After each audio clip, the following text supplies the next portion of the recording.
24. Madrid.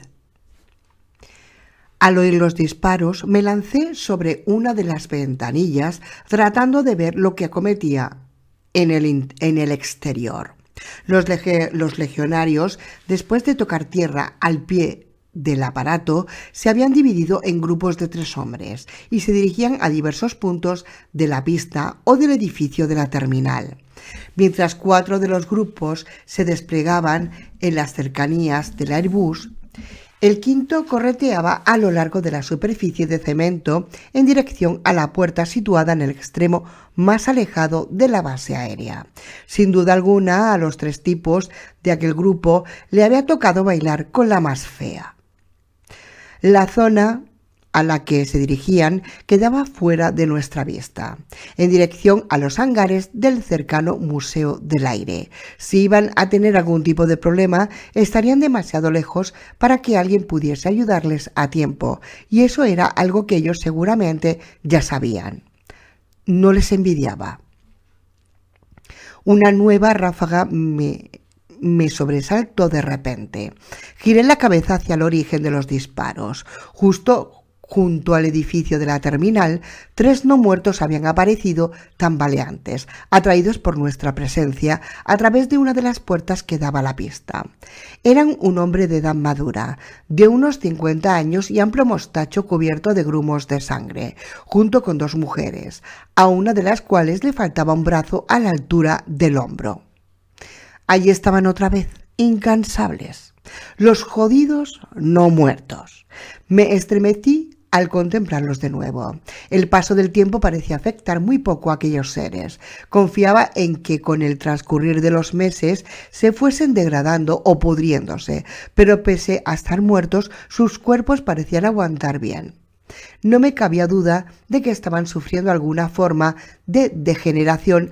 No parecían tan frescos como al principio del caos, pero era un cambio difícil de explicar, tan sutil, tan lento que daba la sensación de que les llevaría años o siglos morirse por sí solos.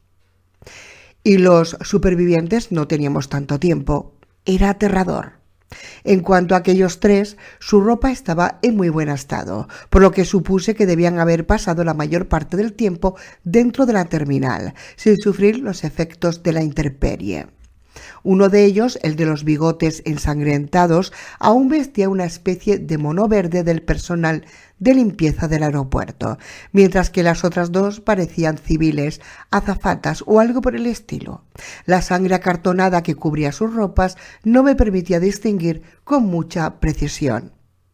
El grupo de legionarios más cercano a la puerta no pareció ni inmutarse ante su presencia. Con una gran sangre fría, simplemente dejaron que se acercase hasta una distancia inferior a 2 metros antes de actuar. Sus modus operandi eran muy peculiar. En cada equipo de 3 soldados había un tirador de largo alcance, otro de corto alcance y un jefe observador. Este último se situaba en medio de los 2 y su función era la de asegurarse de que ningún no muerto se acercaba demasiado a ellos sin ser advertido, así que dar apoyo a los tiradores cargándoles las armas. El tirador de largo alcance y el de corto alcance alternaban sus posiciones con frecuencia y si las circunstancias lo aconsejaban, actuaban los 2 en el mismo papel. Como por ejemplo, en aquel justo momento, los 3 miembros del equipo cruzaron sus HK en la espalda y tras colocarse rápidamente unas gafas protectoras de plástico, desenfundaron sus pistolas. Durante unos interminables segundos, puede que incluso más de un minuto, permitieron que los engendros se fuesen acercando lentamente, casi hasta que llegaron a la distancia de un brazo. Entonces, y a la orden del jefe de la unidad, todos apretaron el gatillo, casi a quemarropa. La cabeza de los 3 no muertos explotó casi simultáneamente, en medio de un surtidor de sangre, astillas de hueso y vísceras, mientras los cuerpos caían sobre el cemento, sacudido por una última convulsión. No pude reprimir un sonoro joder, al tiempo que retrocedía involuntariamente un paso y tropezaba con un asiento. Aquello había sido algo tan inesperado y macabro que de golpe sentí el desayuno subiendo por la garganta. Imparable. «Munición explosiva», murmuró Prit, con una sonrisa lobuna en la boca, mientras se giraba para ayudarme a levantarme. Hasta un disparo mal colocado se convierte así en algo definitivo. Esta gente sabe lo que hace. No dejan nada al azar. Los 3 legionarios saltaron despreocupadamente sobre los cadáveres y continuaron corriendo hacia el interior del edificio.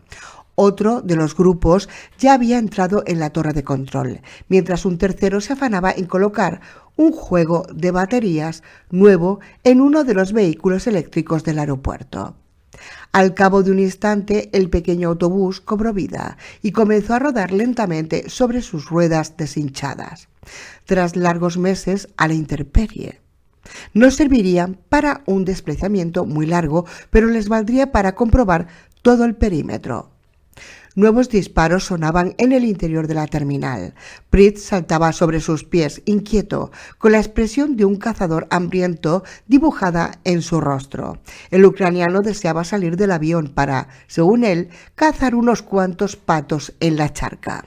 Yo, por mi parte, no tenía tantas ganas de salir, por lo que a mí respectaba, me sentía muy cómodo dentro del avión.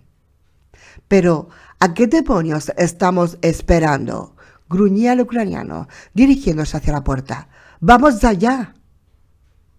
«No tengas tanta prisa, señor Pritchenko», le detuvo Poli.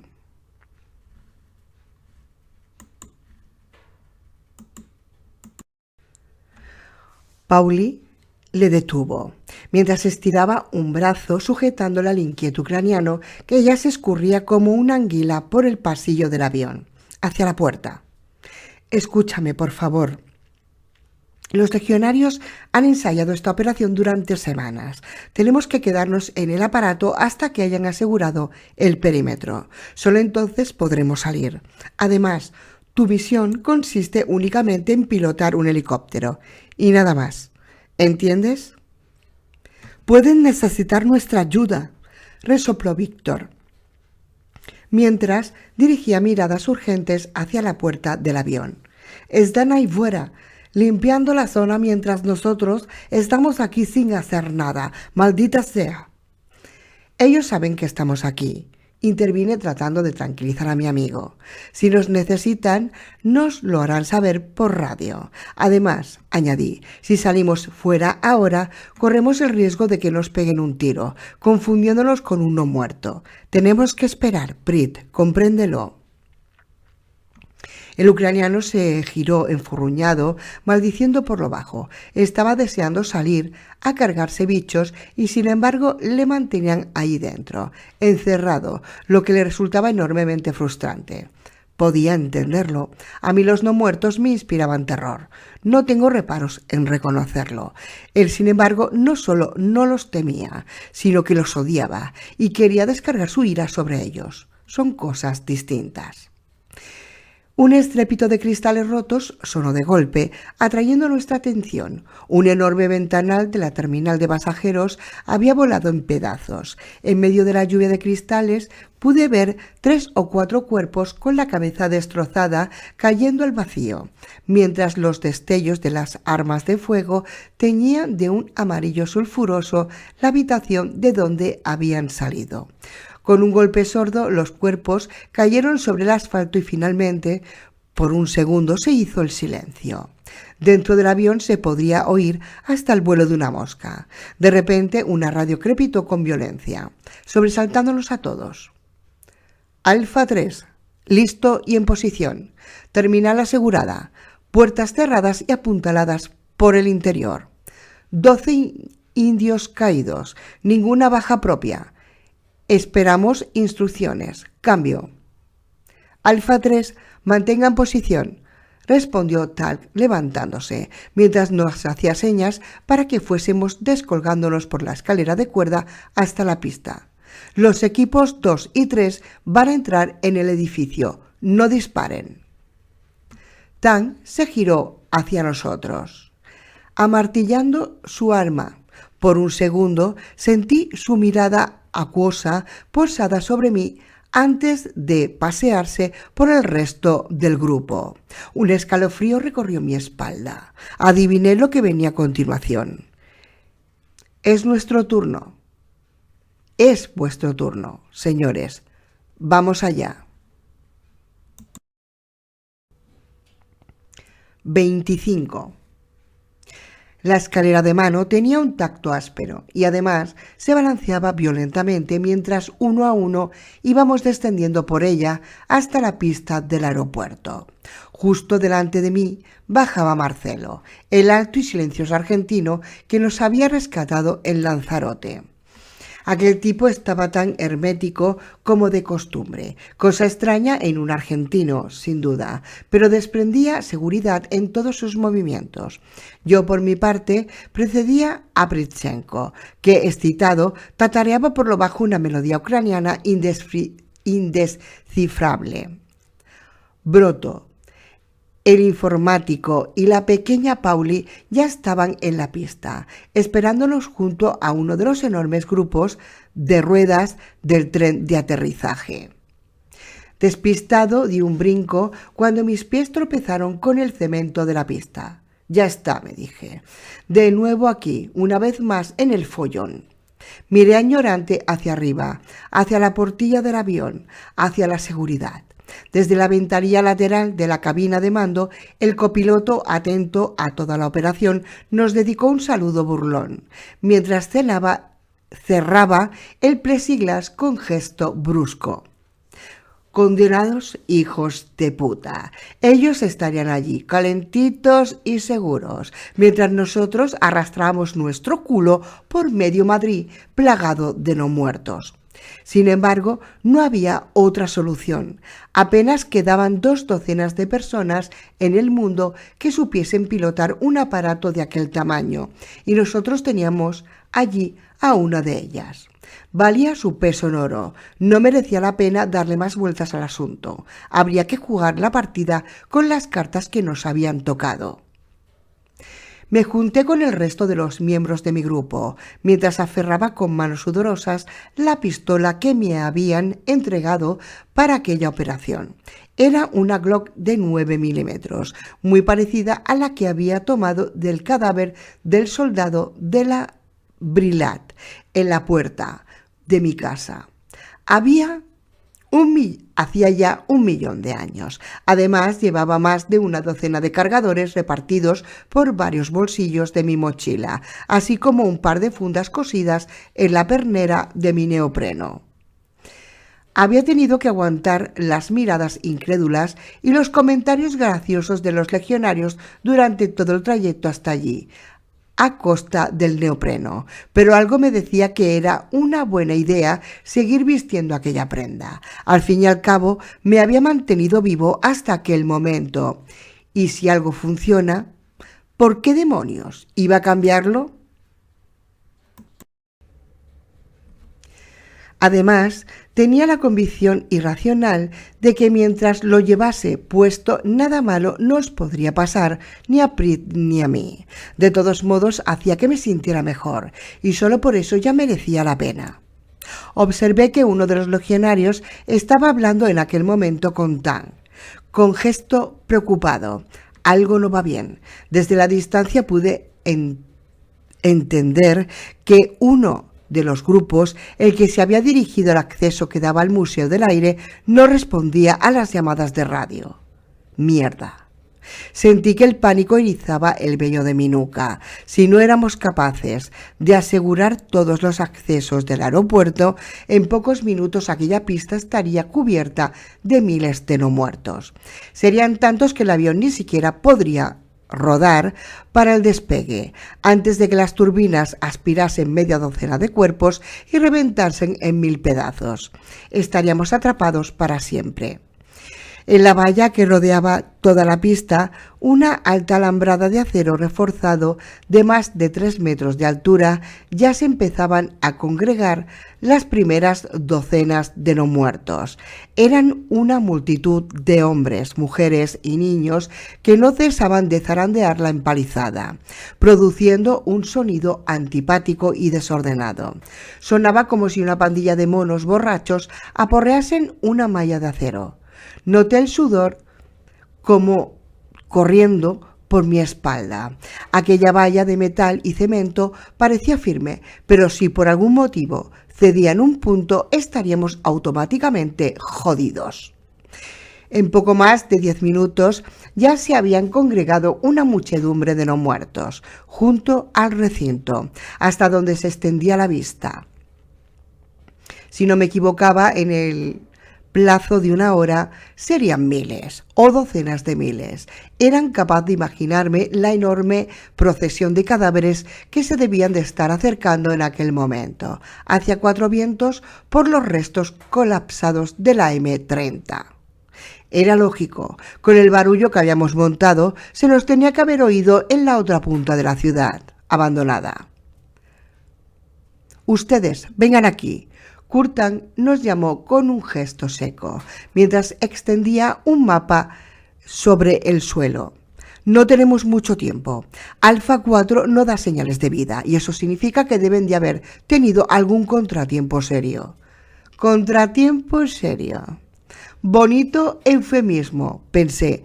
Jodidos de cojones sería la definición más correcta. La puerta que comunica la pista con los hangares del museo está cerrada. Aquí estamos seguros, continuó Tang, mientras echaba un vistazo a aquella puerta a través de sus binoculares. Supongo que se deben de haber quedado atrapados al otro lado, pero no tenemos tiempo para comprobarlo. Debemos continuar con el plan, antes de que se congreguen aquí 1 millón de esos seres. La valla parece que aguanta perfectamente, argumentó David Broto, el informático, con voz dubitativa. Se le veía asustado, como el resto. Esa valla no ha sido diseñada para aguantar la presión de varios de miles cuerpos contra ella, señor, replicó el legionario que estaba al lado de Tang, un sargento alto y muy moreno, con profundas arrugas en la cara y expresión seria. Créame, si les damos suficiente tiempo, se juntarán muchos de esos hijos de puta ahí fuera, y entonces esa jodida valla cederá, y no le va a gustar lo que sucederá entonces, señor. No tenemos tiempo que perder, interrumpió Tang, tajante, mientras señalaba un solitario helicóptero que me sonaba vagamente familiar, posado cerca de la torre de control. Corran hacia el helicóptero y pónganlo en marcha como sea. Me da igual lo que tengan que hacer, pero ese pájaro tiene que estar volando ya. Tienen 15 minutos, ni uno más, o habrá problemas para todos. Se giró de nuevo hacia el legionario, que permanecía de pie inmutable a su lado. Sargento, que sus hombres organicen patrullas por el perímetro, pero no se acerquen a menos de 3 metros de la valla, y queme esos condenados cuerpos antes de que empiecen a oler. Sin saber muy bien cómo, comencé a correr hacia el helicóptero con Prichenko a mi lado. Alguien nos había tendido un largo paquete envuelto en hule, que pesaba una barbaridad. Pronto comencé a jadear, maldiciendo entre dientes cada vez que aquel condenado fardo me resbalaba entre las manos. Íbamos siguiendo a Polly y a Marcelo, que llevaban entre ambos un par de cajas de madera no menos pesadas que el bulto que nos habían empaquetado a Víctor y a mí. Broto, por su parte, nos seguía al trote, cargado con su mochila y una expresión angustiada pintada en su rostro. Cuando alcanzamos el helicóptero, me desplomé al lado del aparato resoplando como un tren de mercancías. El otro equipo aún estaba corriendo en dirección a las pequeñas avionetas estacionadas en un lateral de la pista de despegue. Intrigado, observé que el pequeño autobús eléctrico se dirigía hacia ellos, transportando una serie de vainas cilíndricas pintadas de rojo. Supuse que serían contenedores de material vacíos, listos para ser cargados de medicamentos en cuanto llegásemos a nuestro destino. Si llegábamos. Cada vez que giraba la vista hacia el vallado que delimitaba la pista se me ponía la carne de gallina. Docenas de no muertos seguían afluyendo de todas partes, incesantemente. Aquella zona era y estaba densamente poblada antes del apocalipsis, y a menos de 2 kilómetros había un enorme centro comercial. Aquel punto tenía que ser una zona caliente de cojones. Hasta a Víctor se le había borrado la sonrisa de la cara. «Ten, pibe». Marcelo giró y le tendió algo con el puño cerrado a Broto. «Guárdalo por si acaso y utilízalo bien. Te puede hacer falta». El informático cogió lo que el argentino le daba. Por un segundo se quedó contemplando aquel objeto con cara de no entender nada. Lentamente levantó la mirada y abrió la palma de la mano. En ella brillaba un reluciente proyectil de cobre de 9 milímetros. «¿Para qué me da esto?», preguntó extrañado. «Es la tuya, boludo. No sé si te habéis dado cuenta, pero ahora mismo tenemos más podridos a nuestro alrededor que munición disponible. Aún acertando todos y cada uno de los disparos, nos quedaríamos cortos, así que si te metes en problemas, ya sabes». «¡Pum!», remató Marcelo, mientras apuntaba una imaginaria pistola a su sien. Broto palideció visiblemente mientras se guardaba el proyectil en su bolsillo, con manos temblorosas. Era el único en la expedición que iba desarmado, y supongo que en aquel momento había caído en la cuenta de que quizá no había sido buena idea rechazar la Glock que le ofrecieron en las Canarias. «Oh, vamos, Marcelo, no seas tan cabrón y deja al chaval en paz», espetó Pauli, mientras le propinaba un amistoso puñetazo al argentino. «Pura aritmética, pibe», continuó el argentino, haciendo caso omiso a Pauli mientras señalaba alternativamente nuestras armas y la multitud salvaje del otro lado de la valla. «Pura aritmética». Tras esto, se giró hacia el helicóptero y comenzó a desempaquetar el bulto que habíamos acarreado Víctor y yo. «No le hagas caso», dijo Pauli en tono tranquilizador, girándose hacia el tembloroso David. «Tan solo quiere meterse contigo. No le gusta estar aquí, no le gustan los no muertos y no le gusta tener que hacer de niñera de gente inexperta como tú, así que está de mal humor. Si todo va según lo planeado, no estarás más cerca de los no muertos de los que estamos ahora, así que no te preocupes, ¿vale?». Miré a la pequeña catalana y pude distinguir un brillo de preocupación en sus ojos. Las cosas no iban a ser tan sencillas como le acababa de decir a Broto, y ambos lo sabíamos. Por lo menos sus palabras parecían haber tranquilizado al informático. Algo era algo. Mientras tanto, Prichenko se había deslizado en la cabina de mando y pulsaba frenéticamente un montón de controles, mientras comprobaba los niveles de combustible y fluidos del enorme y blanco helicóptero Super Puma. Gran parte del panel de mandos estaba iluminado, lo que indicaba que al menos el sistema eléctrico y la batería estaban intactos. Era un alivio. Había algo que llamaba inmediatamente la atención en aquel aparato. Pese a ser una nave militar, estaba pintada íntegramente de blanco, desde el morro a la cola, excepto una franja azul y roja que recorría un costado. El lema «Fuerza Aérea Española» se leía a duras penas debajo de la gruesa costra de polvo y cenizas que cubría todo el Super Puma, tras meses yaciendo en aquella pista abandonada. Armándome de valor, tiré de la palanca de apertura de la puerta. Con un gemido, el portón lateral se abrió, transformándose en una escalera de acceso. Amartillé la pistola y subí los 3 escalones, mientras notaba cómo la adrenalina, esa vieja conocida, volvía a rugir en mis venas, como una droga. Para mi sorpresa, en vez de los asientos corridos comunes, había unos confortables sillones de cuero, cubiertos de una capa de polvo más fina que la del exterior, y que de algún modo había logrado filtrarse hasta allí. Me introduje con cautela en el aparato, intrigado. Mis ojos tardaron un par de segundos en adaptarse a la penumbra del interior, ya que las ventanillas estaban cubiertas totalmente de suciedad por el exterior. Casi a ciegas le propiné una patada a algo caído en el suelo. Era un objeto alargado y cilíndrico, que se fue rodando hasta una esquina con un sonido apagado. Me agaché a recogerlo. Era un bastón de caoba, con una empuñadura de plata empujada y una especie de sello grabado. Extrañado me acerqué a la puerta, para tratar de distinguir el dibujo. No pude evitar que se me escapase un grito sofocado. El bastón llevaba grabada la flor de lis de los Borbones en la empuñadura. Me quedé congelado por unos segundos, mientras mi mente trataba de asimilar aquel diluvio de información. No había muchos Borbones en el mundo, y menos en edad de apoyarse en algo para caminar. Ya sabía quién era el dueño del bastón.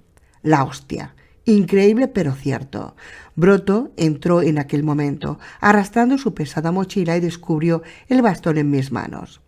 Seguramente los evacuaron desde el Palacio de la Zarzuela hasta aquí, en este helicóptero, comentó como quien habla del partido de ayer.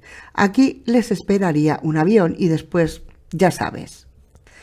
Después, aquel superpuma había estado tragando sol, lluvia, polvo y ceniza durante meses, hasta que habíamos llegado.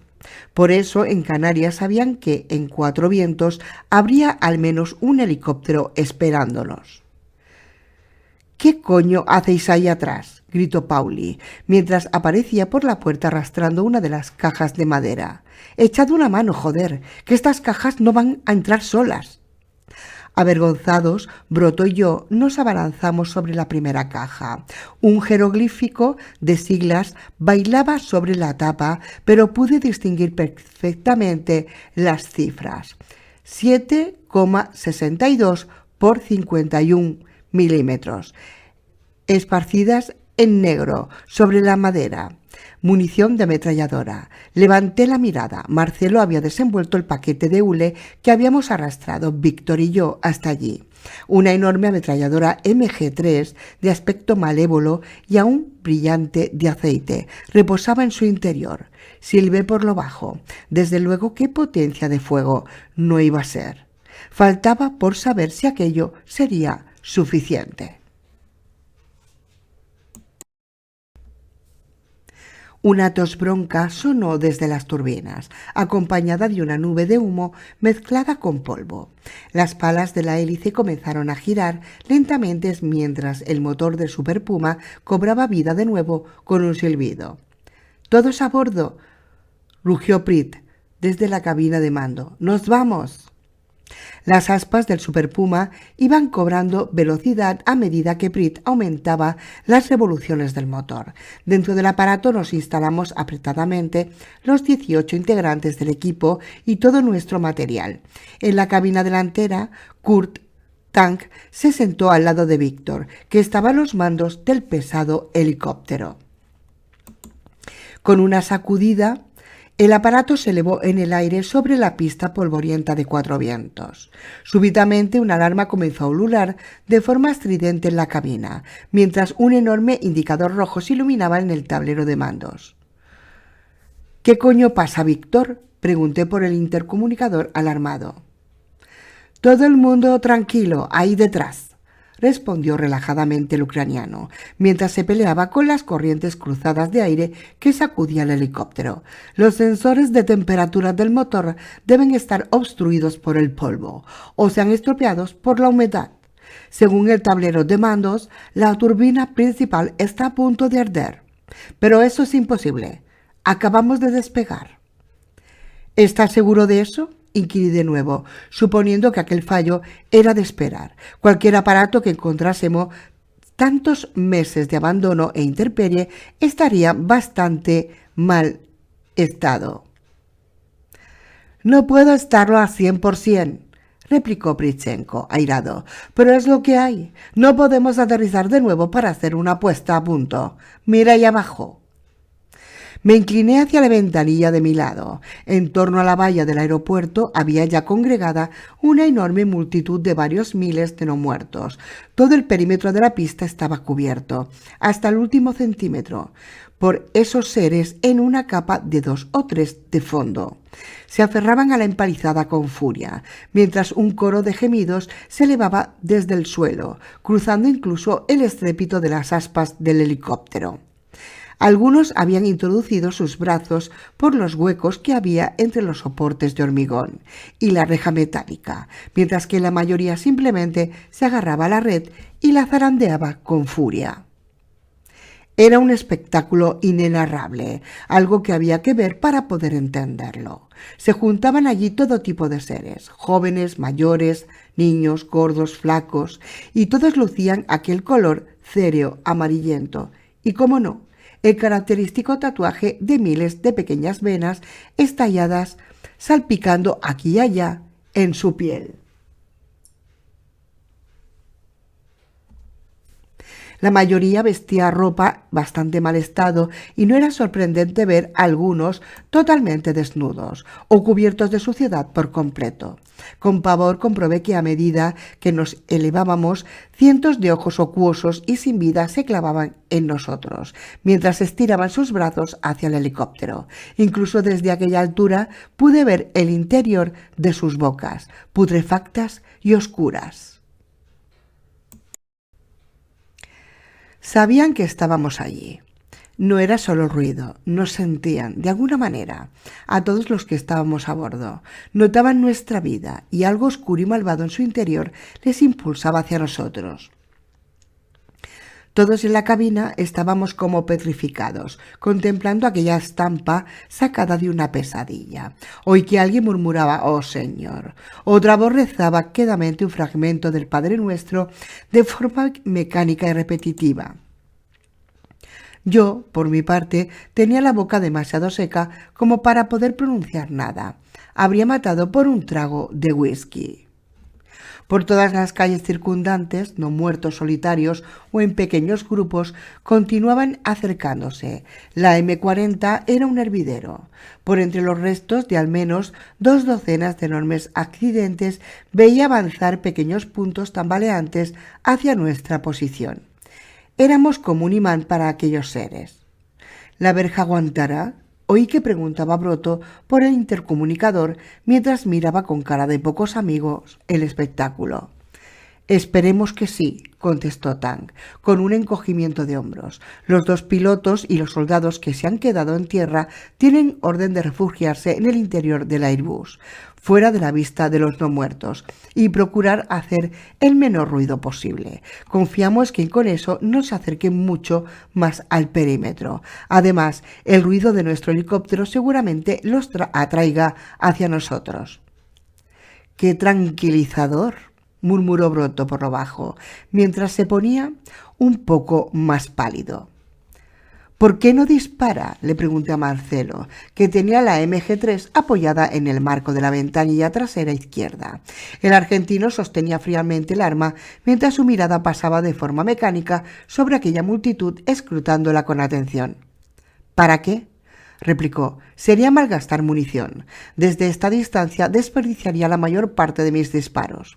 Su mirada se perdió en aquella multitud y una sombra de miedo cruzó sus ojos. Sería como disparar al mar. No tiene sentido.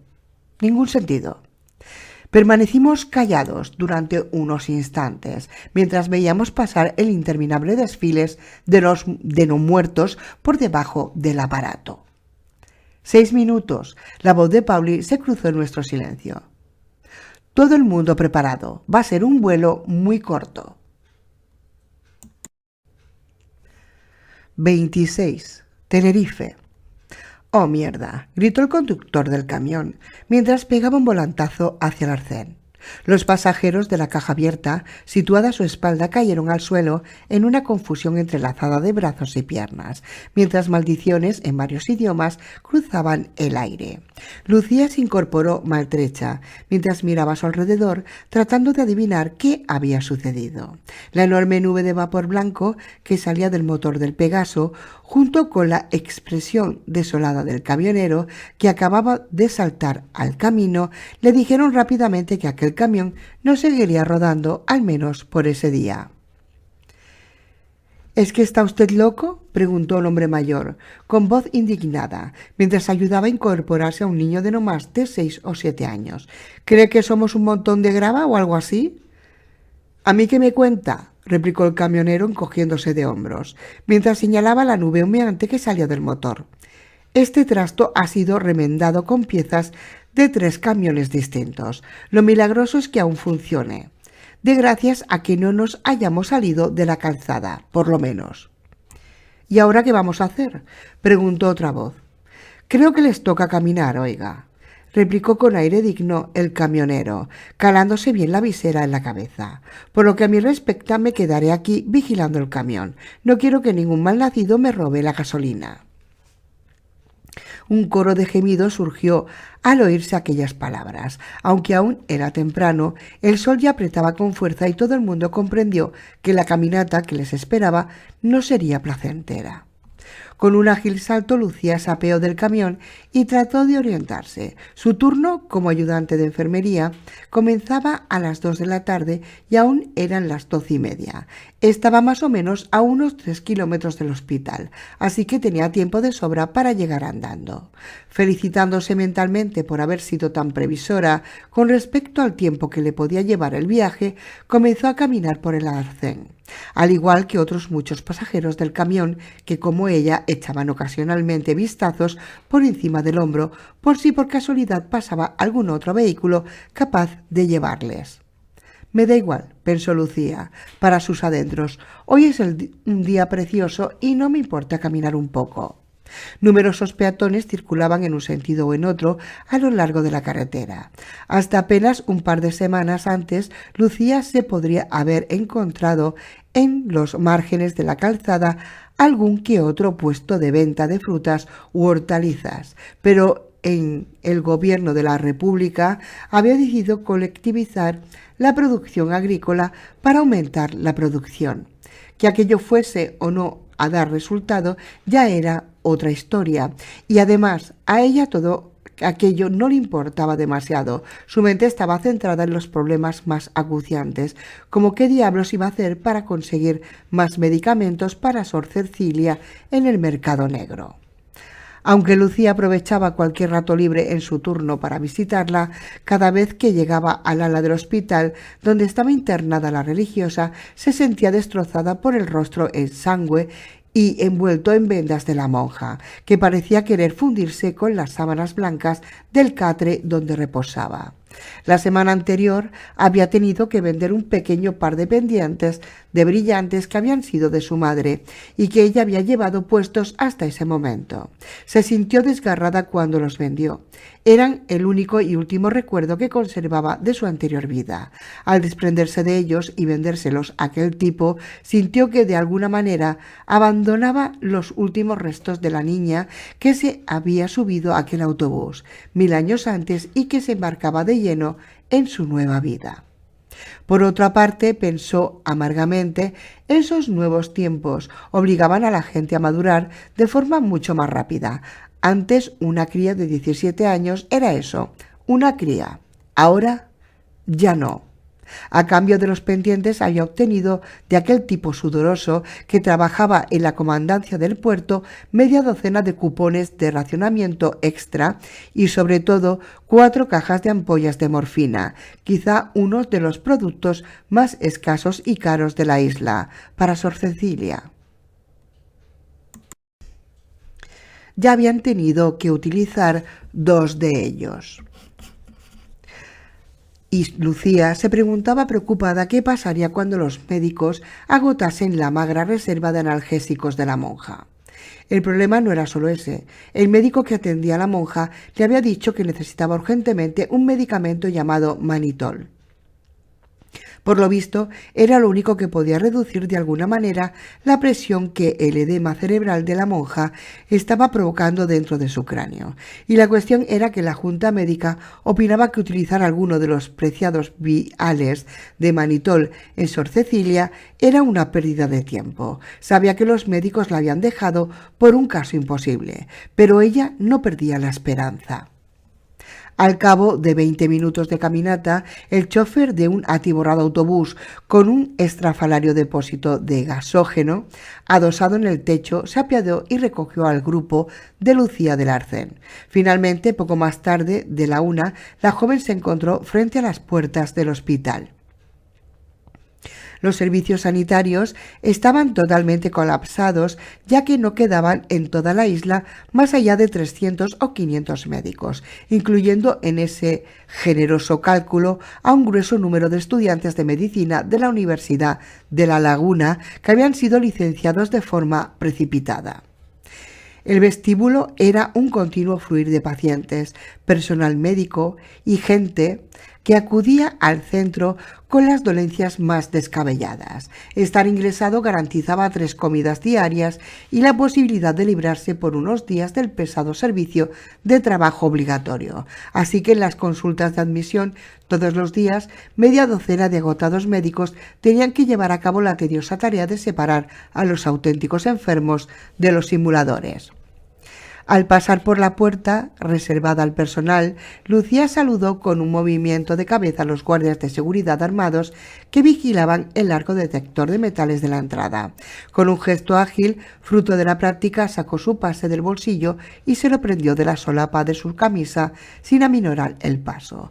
Los guardias, que ya la conocían, le dirigieron una breve mirada, antes de concentrar de nuevo su atención implacable en el río de gente que trataba de cruzar la puerta de pacientes.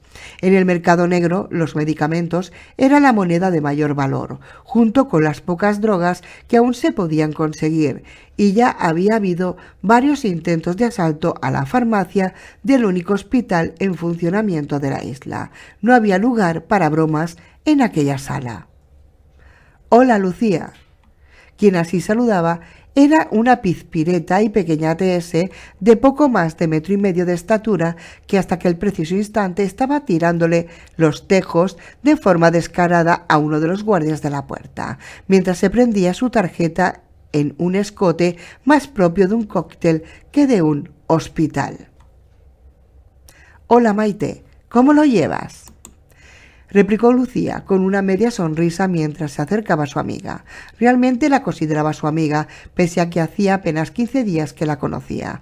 Resultaba sorprendentemente lo fácil que era trabar amistades entre los supervivientes. Daba la sensación de que los que habían salido indemnes del infierno de los no muertos necesitaban desesperadamente relacionarse con otras personas para sentirse realmente vivos. «Muy bien», contestó Maite con una sonrisa pícara en el rostro. «Creo que esta noche Fernando me va a llevar a cenar por ahí. Me ha dicho que ha conseguido cupones especiales de alguna parte y puede que hasta haya unas botellas de vino». «Fernando. ¿Quién diablos es Fernando, Maite?», preguntó extrañada Lucía, pero una breve mirada al guardia de la puerta y el arrobamiento de Maite se lo explicaron todo. Alzó los ojos hacia el techo, mientras meneaba la cabeza. Cada semana era uno distinto y todos prometían ser el amor eterno que Maite buscaba desesperadamente. Por supuesto, la semana siguiente sería otro, pero eso daba igual.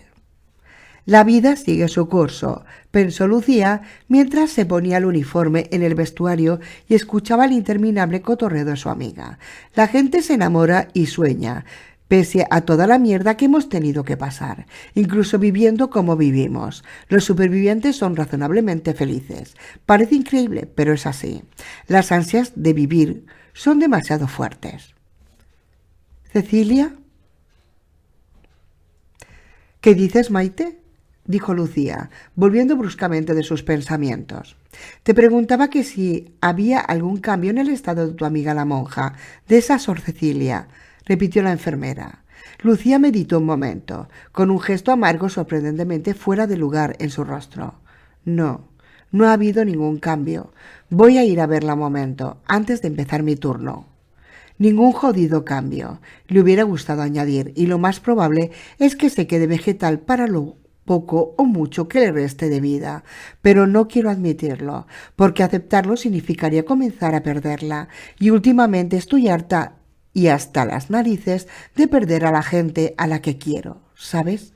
Pero sin embargo se abstuvo y en vez de eso esbozó una sonrisa forzada, mientras cogía la mano de Maite entre las suyas y hacía un mohín. ¿Te importaría acompañarme, por favor? Por supuesto que no, replicó Maite, pero primero acerquémonos un momento hasta el control de planta y quizá podamos conseguir algo de esa porquería de sucedáneo de café para beber por el camino, ¿vale? Y diciendo esto le dio un abrazo cariñoso a Lucía.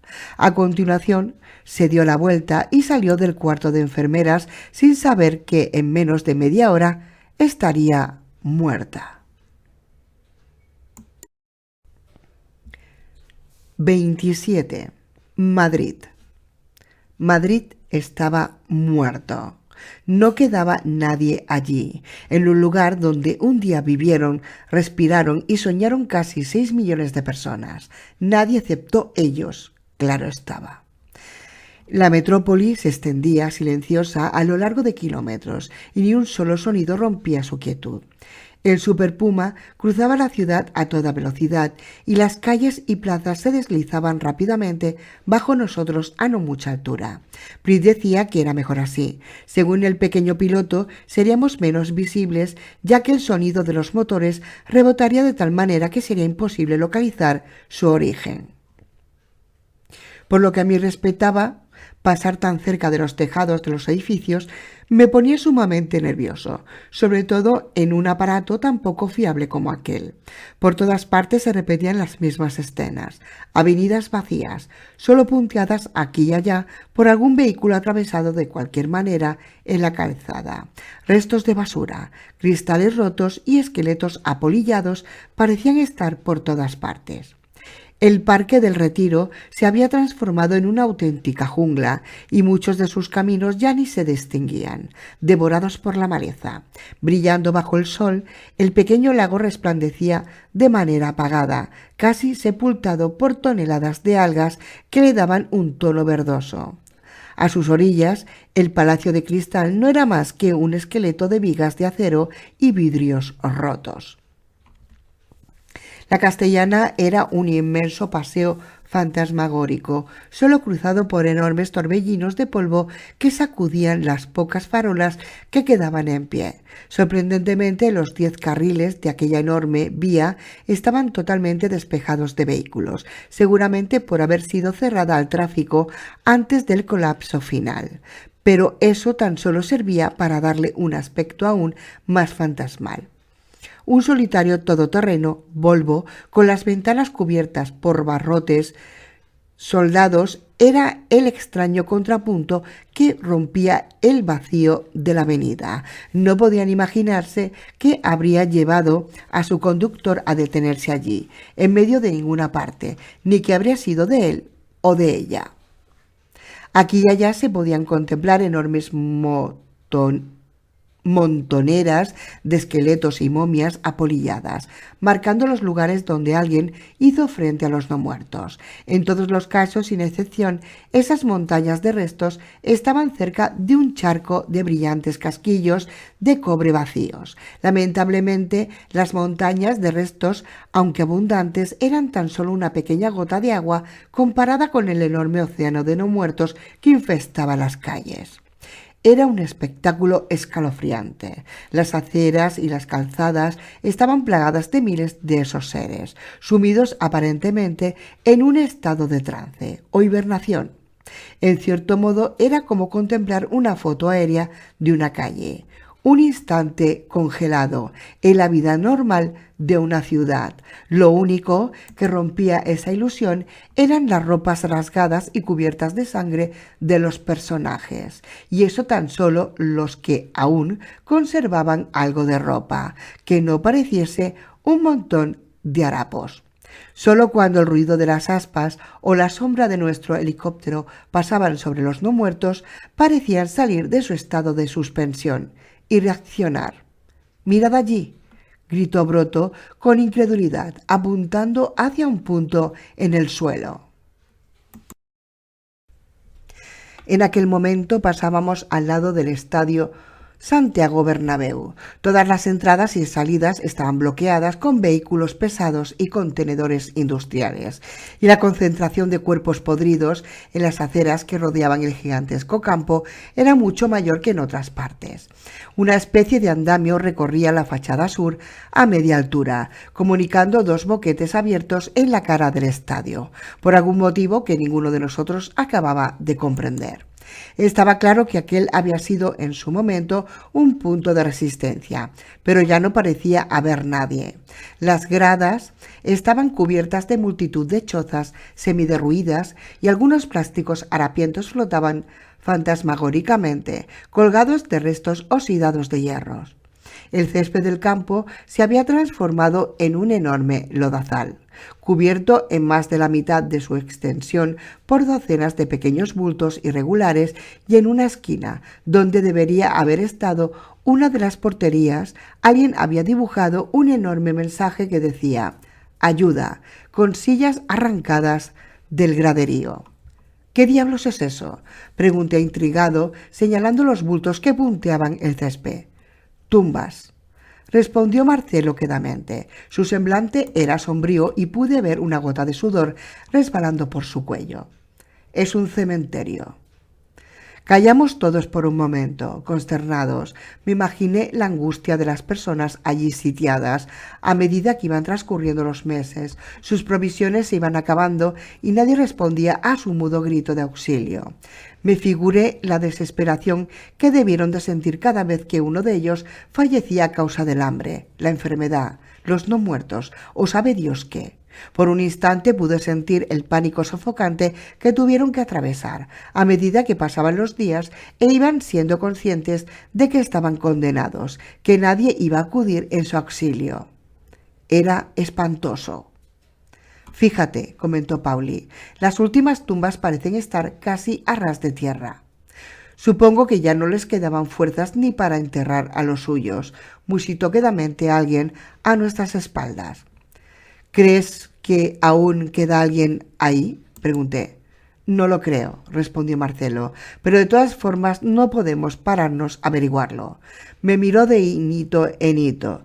«Esto no es una misión de rescate. Vos lo sabés tan bien como yo». Me callé mi respuesta. Sabía que el argentino tenía razón, pero me resistía a aceptarlo tan fríamente. Era consciente de que si no me hubiese atrevido a salir de mi casa en Pontevedra en su momento, probablemente en aquel instante sería un indigente medio chalado revolteándome en mi propia miseria dentro de los confines de mi cárcel hogar. Y también me imaginaba la sensación tan horrible que supondría ver pasar un helicóptero por encima de mí y que me rescatase. Era mejor no pensarlo ni siquiera. «Todo el mundo está listo allá atrás», sonó la voz de Kurt Tank por el intercomunicador. «Hemos llegado». Estiré el cuello para ver a través del parabrisas y al instante me arrepentí de haberlo hecho. Los enormes edificios del complejo de La Paz se recortaban nítidamente en el horizonte, como monolitos solitarios, y a sus pies, en medio de los restos destrozados de lo que un día había sido el punto seguro 3, una masa rugiente de no muertos se giraba en aquel momento hacia el origen del ruido que los había sacado de su letargo. «Hombre, es normal, si es que, a ver, os estáis metiendo en la boca del lobo. ¿Qué te vas a esperar?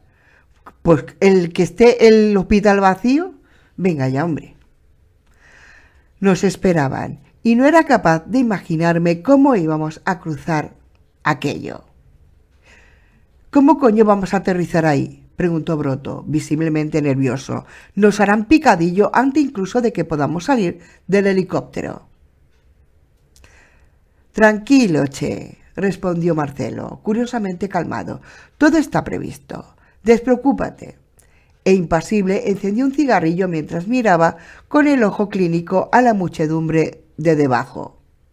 Me hubiese gustado estar tan tranquilo como el argentino, pero sin embargo en mi fuero interno estaba convencido de que era el informático quien tenía razón. Mientras Víctor trazaba vuelta tras vuelta sobre la explanada situada a los pies de la torre del Hospital de la Paz, la situación no dejaba de empeorar. Justo debajo de nosotros se arremolinaba una multitud que debía de rondar los 5 o 6.000. ¡Jo!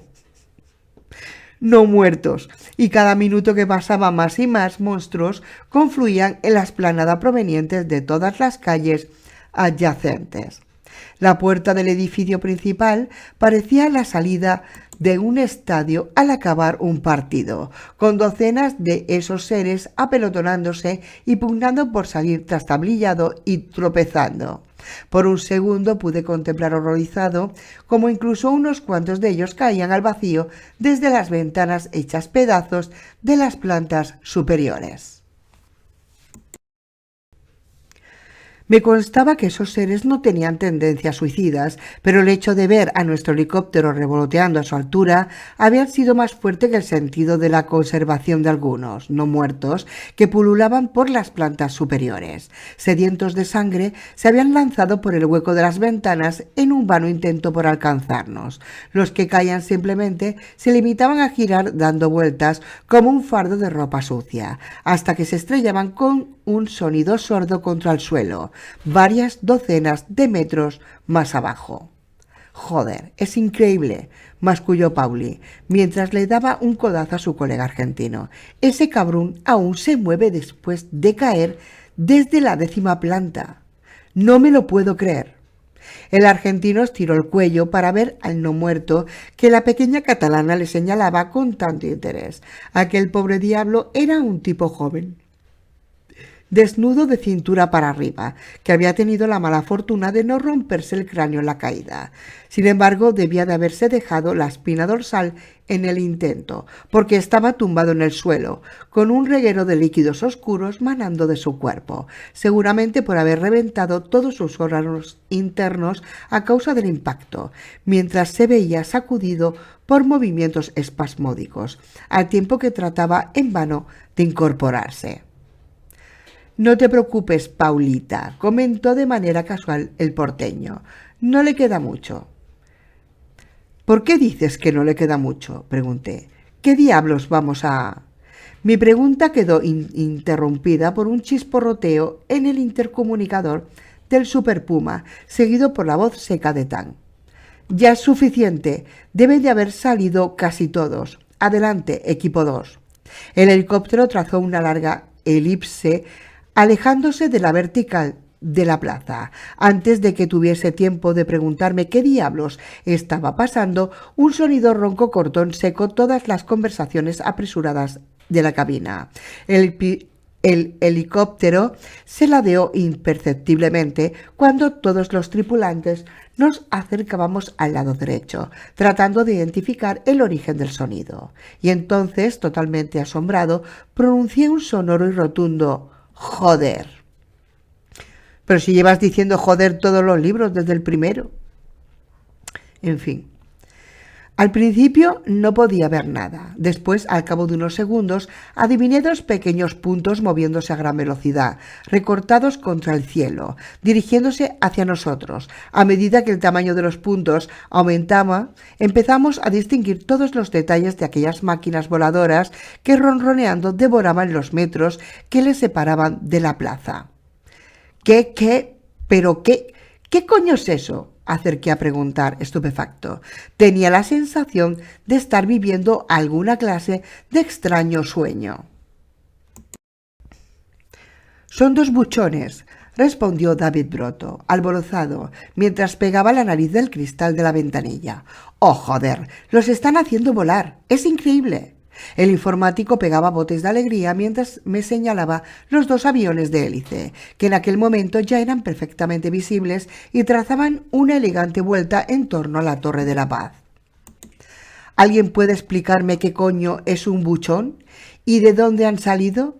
Por favor», Pregunté exasperado, por encima de la enorme algarabía que reinaba dentro del helicóptero. Todo el mundo hablaba o gritaba a la vez y aquello parecía una casa de locos.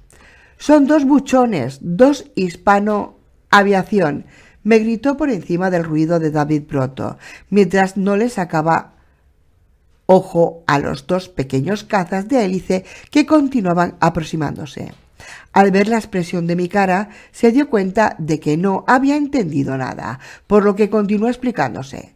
Después de la Segunda Guerra Mundial, el gobierno franquista consiguió de alguna manera los planos y las licencias del ME-109, el avión de caza del ejército nazi, y comenzó a fabricarlos para equipar al ejército del aire español. Como las fábricas de motores alemanas habían sido destruidas en la guerra, decidieron colocarle los motores Rolls-Royce de los Spitfire ingleses. Estuvieron en servicio casi hasta los 60, pero hace años que solo quedan unos cuantos ejemplares en los museos. «Dos buchones. Esto es algo increíble», barbotó excitado el informático, mientras su atención se centraba de nuevo en los aeroplanos. «Jodido tank», pensé para mis adentros, maravillado por la audacia del alemán.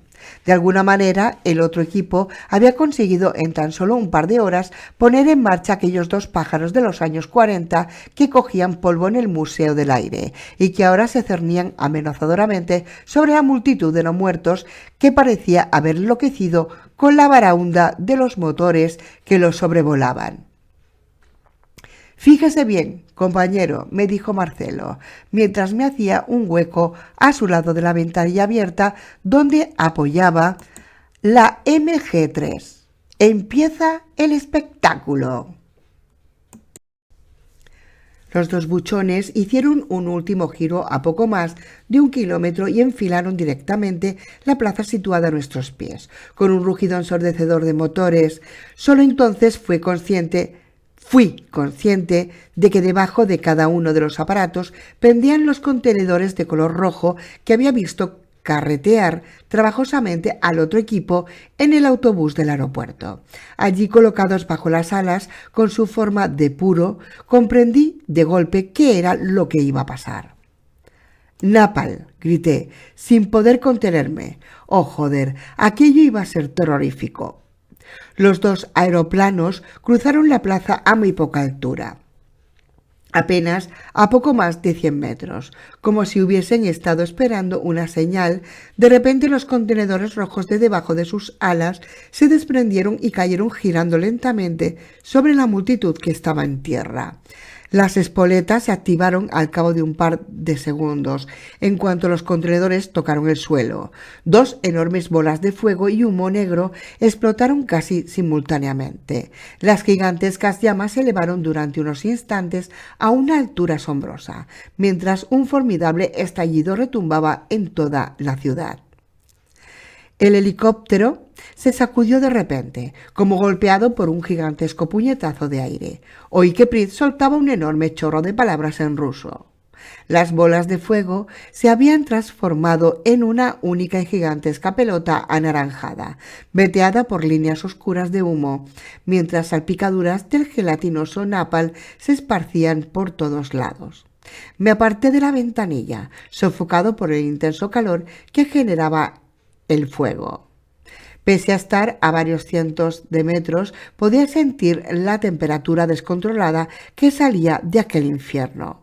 La propia estructura de la plaza, rodeada de altos edificios, la había transformado en una gigantesca cazuela, concentrando el efecto del napalm. Las llamas se reactivaban a sí mismas a causa de los remolinos de aire que generaba el propio calor, en un efecto seguramente imprevisto. Kurtang parecía encantado con el resultado de la operación, a juzgar por sus comentarios por radio. En cierto sentido tenía toda la razón del mundo. No iba a quedar mucho en pie allá abajo después de aquello. Al cabo de unos instantes que se me hicieron interminables, la bola de fuego comenzó a decrecer. Una vez consumido todo el combustible, mientras las columnas de humo negro se iban concentrando en una solitaria y altísima única columna que tenía que ser visible a kilómetros de distancia. «Mirad eso», aulló uno de los legionarios. «No queda ni uno solo en pie». Todo el helicóptero prorrumpió en gritos excitados. La enorme muchedumbre que un momento antes se concentraba en la plaza se había visto reducida a unos cuantos cientos antorchas humeantes que se tambaleaban, consumiéndose en medio de las llamas y desplomándose poco a poco.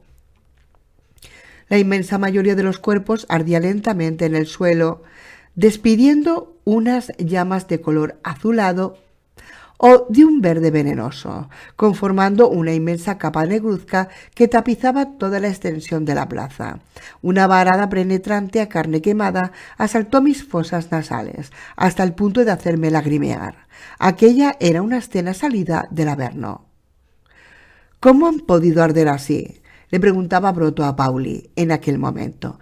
«Es alucinante. La mayoría se ha achicharrado hasta los huesos en pocos minutos. Es la leche, joder», acertó a balbucear, incapaz de apartar su mirada de aquel tapiz carbonizado. «Es muy sencillo», respondió la catalana, mientras ajustaba parsimoniosa las cinchas de su chaleco. «La mayor parte de los que estaban allá abajo llevaban muertos o no muertos, o como rayos lo quieras llamar, más de un año». «¿Y eso qué tiene que ver?», preguntó Broto, con cara de no perder nada. «Significa que», replicó pacientemente Pauli, «pese a lo que hacen muy lentamente, están sufriendo un proceso de putrefacción continuado y todo proceso de descomposición genera gases». La interrumpí quedamente, entendiendo de golpe lo que acababa de suceder. «Metano, en su mayor parte», asintió Pauli. «Cuanto más tiempo llevan en ese estado, mayor concentración de gases y de grasas saturadas de metano tienen en sus cuerpos. Los que han ardido como cerillas seguro que cayeron en los primeros días y llevaban dando vueltas por ahí desde entonces. El resto...». Señaló con la barbilla a las pocas figuras que se tambaleaban aún en pie en medio de la dantesca plaza. Posiblemente solo llevasen unos meses como no muertos. Volví la mirada hacia la tierra una vez más. Los cuerpos ardían con furia en la plaza mientras la excitación recorría oleadas la cabina, de una manera casi física a medida que el helicóptero descendía lentamente. Con el rabillo del ojo vi las caras tensas de la mayoría, preocupadas las de muchos, mientras un par de veteranos hacían comentarios jocosos para espantar su miedo. Sin embargo, yo no sería capaz de definir mi estado de ánimo en aquel momento. Miedo sobre todo, pero también una infinita tristeza, pensando en las miles de vidas que de algún modo acabábamos de segar.